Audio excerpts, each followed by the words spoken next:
I want to welcome you to a Sonic Promos special report, the value of industry recognition or why awards matter in marketing. I want to introduce myself. My name is Seth Weiner. I'm from Sonic Promos. Here I am. Hello. And today I'm going to be talking a little bit about just that, the value of industry recognition. If you're familiar with Sonic, you know that we like awards. We like to submit for awards. We think they're important and valuable to our business. And we recently won a few awards last month.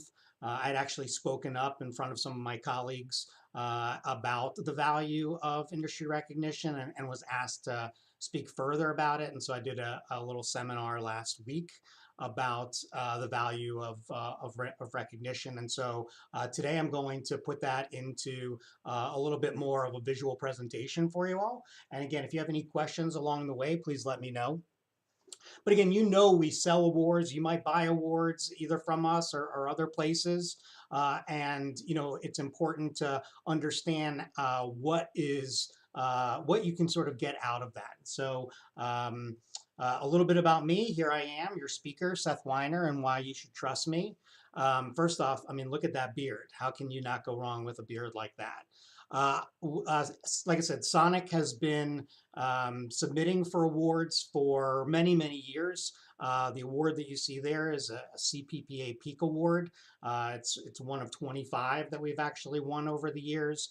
We've also won our industry Oscars, if you will, the Pyramid Awards. We've won several of those. And we really do everything that we can to maximize the impact of those awards. And the more you do it, the easier it becomes. And I think it really, does have a lot of positive things that you can do with it. So that's me. Hopefully you know me, but if you don't, here I am. So the why.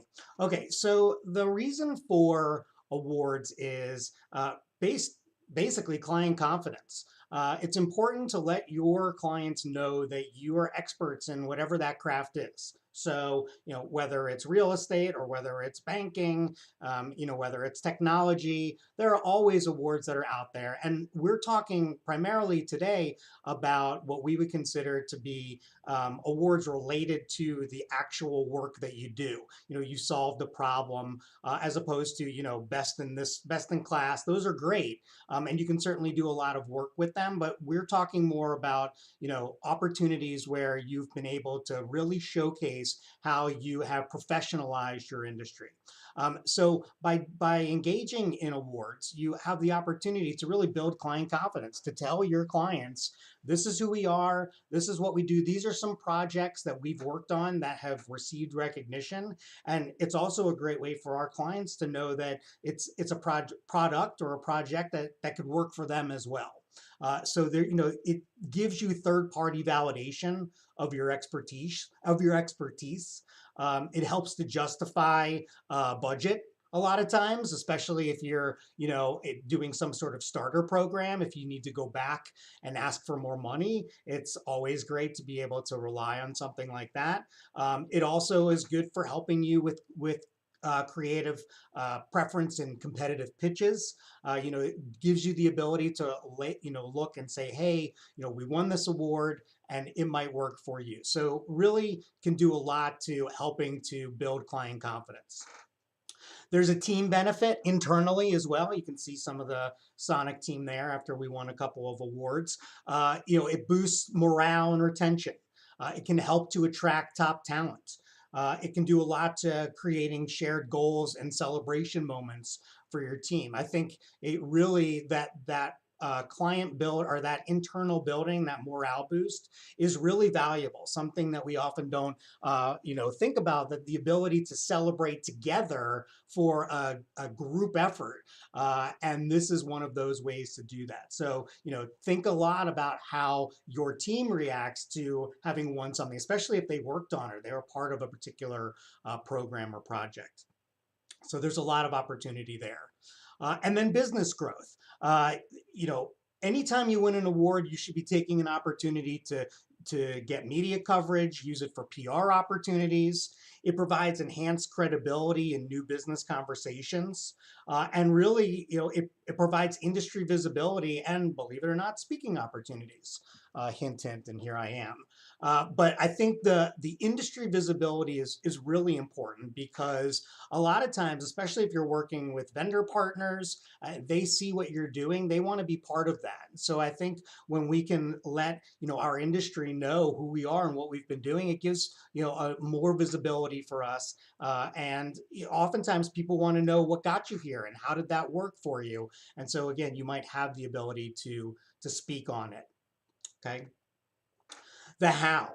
So, it's easy enough to say you'll want to apply for awards, but the most important part is how do you actually do it? And really, you need to start doing it now.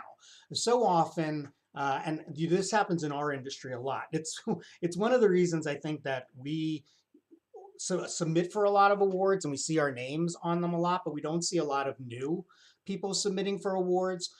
Usually you have to plan ahead, and by the time you see all the things that are required for you to submit in order to really win some of these awards, you may not have all the things that you needed. So knowing what the application process is for whatever those awards are is vital for you, and it can help you as you begin to start plotting it out. So strategic planning.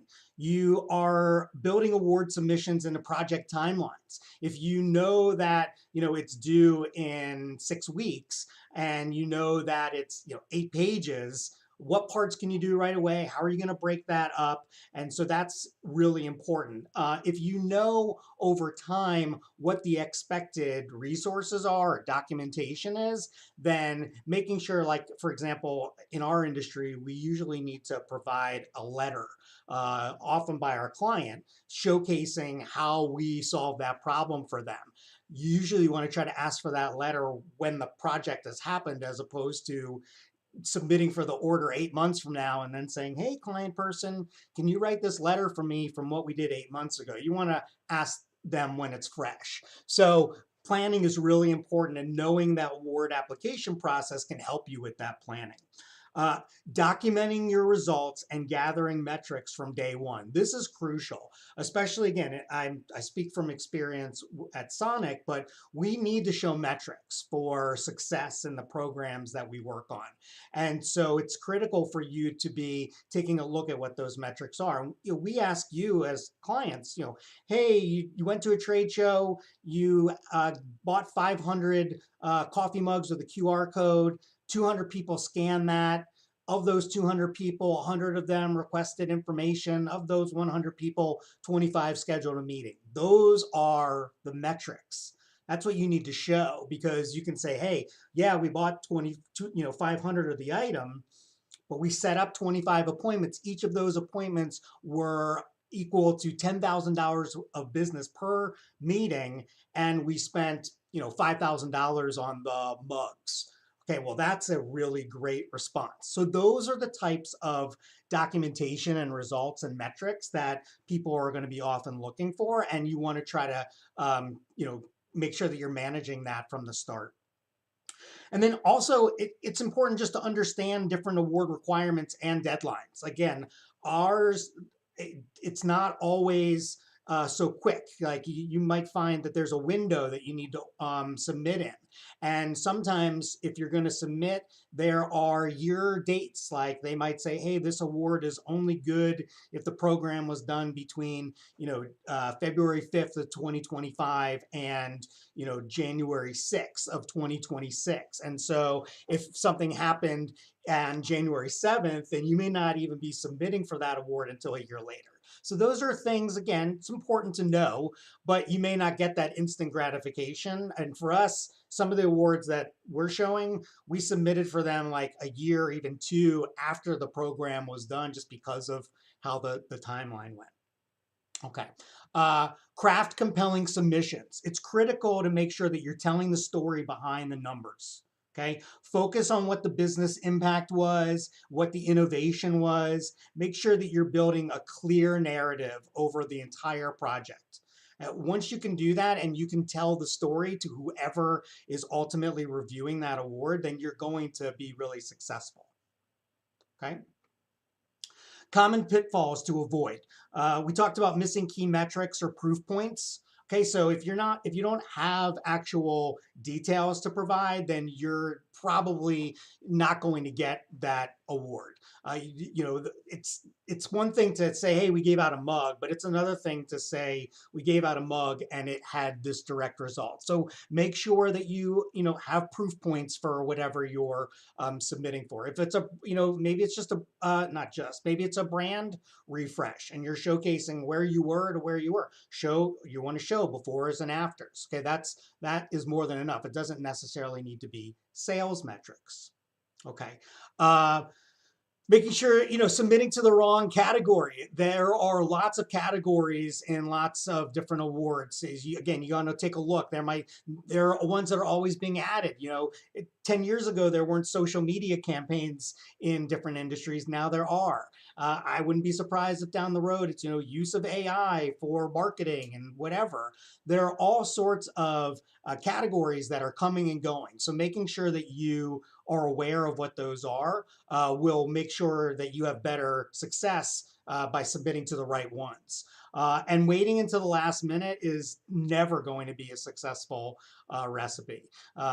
You end up never putting in your best work. You don't have enough time to edit it. And so there's a lot more chances for you to really get it right by planning ahead. Right here, you can see this list. These again are a list of the things that we're required for one of our awards. A letter from the client, a letter from our supplier partner if we're working with them, photos of the products, and any additional supporting materials. The more you can use to tell the story, the more effective you're going to be in conveying to whoever it is that's reviewing that this is award worthy. So I did want to go into real quickly some success stories. Before I do that, just want to remind you, if you don't know, depending on your industry, some of those awards do have costs for submission. I mean, for some organizations, that's how they make money. You're best in the 100 best, 5,000 this. Those awards and recognition are also meant to make money. Now, some award applications, they're $50, $100. Some are a lot more than that. It's certainly important to find out what you're going to be getting for that and whether or not it's worth it. But a lot of industries offer gratis, at least 1 or 2 submissions gratis. So you might want to check and find out.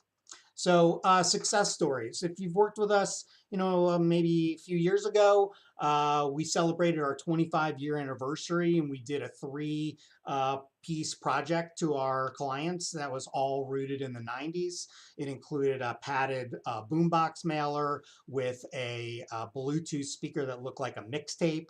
We also included a Dolly the Sheep clone that highlighted some of our programs. And then we also did an online redemption program where people could choose either a fanny pack or a bucket cap now I'm blanking here because it was the 90s. But anyway, it was all really well received, gained us a lot of new business opportunities with our clients, a lot of clients that wanted to replicate that.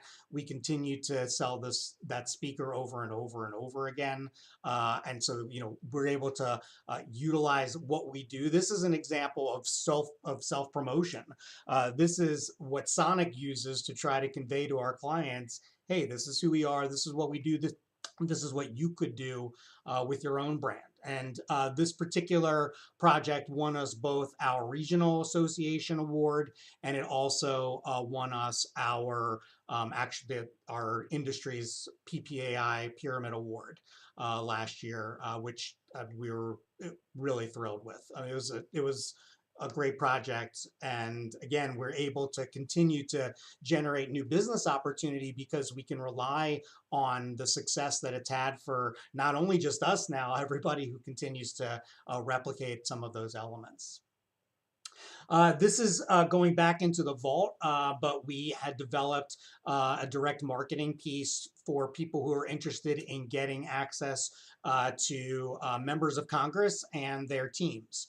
And this is great, especially if you're in the lobbying world.